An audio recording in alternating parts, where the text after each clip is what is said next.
السلام عليكم ويسعد أوقاتكم. رح نحضر إن شاء الله اليوم فتة المسخن من أطيب وأروع الفتات، طريقة سهلة وبسيطة وإن شاء الله إنها تعجبكم. وبتمنى اللي ما اشترك لسه بالقناة يشترك ويفعل الجرس عشان يوصلكم كل جديد. طبق شهي ومميز وحزين سفرتكم بشهر رمضان المبارك. أول شي عندي لسلق الدجاج حطيت زيت زيتون وبصلة صغيرة مقطعة شرائح،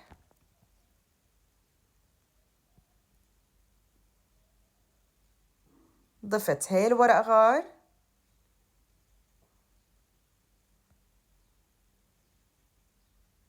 وهلأ بنزل بقطع الدجاج.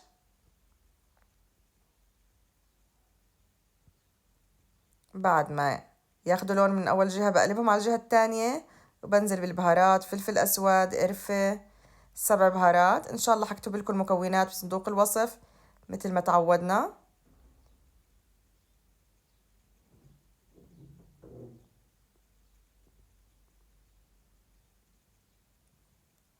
هلا بقلبهم بتأكد إنه أخدوا كل البهارات عندي. بنزل بالمي السخنة وبتركهم ينسلقوا لمدة 40 دقيقة ليستووا تماما.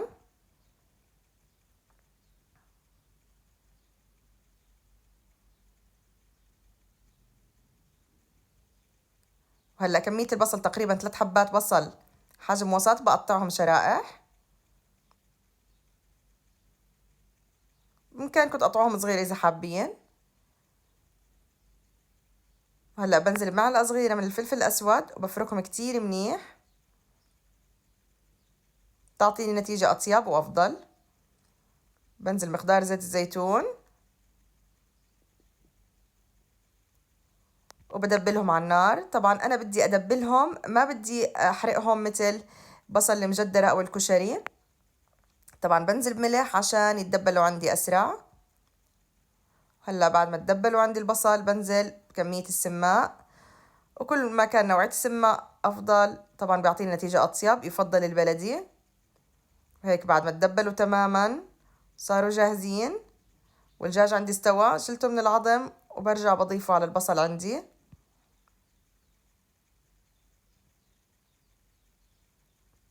رجعت ضفت شوية سماق ورشة من دبس الرمان اختياري.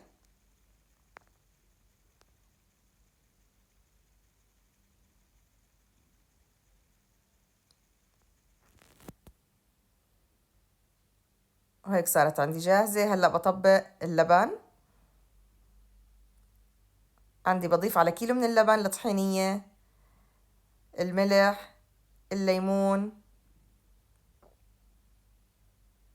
وتومة، وبحركهم كتير منيح.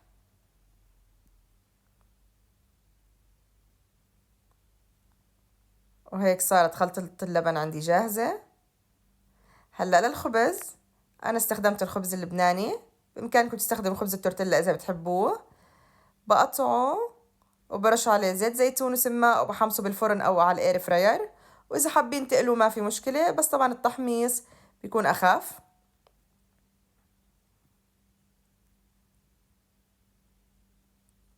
وهيك عندي الخبز صار جاهز. هلأ حبدأ أطبق الفتة. طبعا لازم نطبقها قبل الأكل مباشرة. بنزل عندي بالدجاج والبصل فوق الخبز،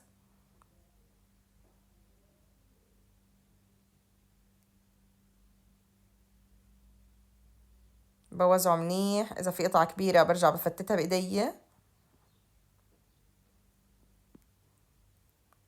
وهلأ بنزل بالزيت الزيتون اللي ضل بالطنجرة، كميته بسيطة مو كتيرة. وهلأ ببلش أنزل باللبن. نزلت أول شي بنص المقدار، وبالمعلقة بتأكد إنه الداخل وصل للخبز تحت. وبعدين هلأ بنزل باقي مقدار اللبن. وهيك تعتبر الفتة صارت عندي جاهزة. بزينها مثل ما بحب. ما تنسوا لايك سبسكرايب. ضفت على الوجه شوية من الخبز المحمص،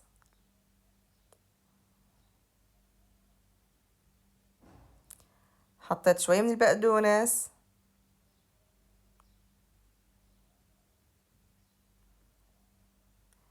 ضفت شوية من خلطة الدجاج عشان اللي ياكل يعرف هاي فتة شو. وضفت حبات الرمان بتعطيها شكل شهي ونكهة كتير طيبة.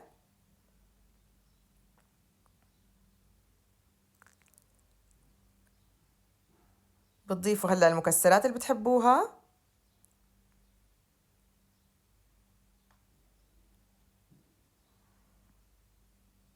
وآخر شي رشة من السماق ورشة من دبس الرمان. طبق جدا شهي ومميز، متأكدة إنه راح يعجبكم.